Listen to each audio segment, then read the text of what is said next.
encompasses everything that dates back to the first early settlers that first came to the Americas back in the late 1600s, early 1700s.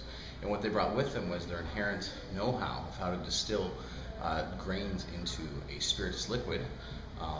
They also knew where to grow the grain, but they brought with them their knowledge of doing malted barley and using different starchy grains and locally grown grains like rye, but eventually started experimenting in the interior with corn, and that was completely unique to whiskey. So bourbon actually has its roots in the early settlers and farming communities of western Pennsylvania and early Kentucky.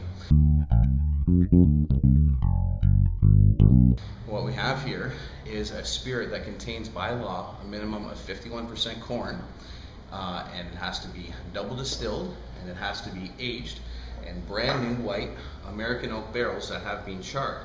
And what this charring does is it actually caramelizes the wood sugars. And you can see here on this line here, this is the whiskey line. This is how deep the whiskey's penetrated into that barrel to pull out that flavor. And that's what makes bourbon so unique from other Scotch, Irish, and Canadian blended whiskeys, is of course the wood maturation process with the charring of the barrels and the American oak. It also needs to be double distilled. And another thing that is so important is the maturation and the aging and how that actually takes place.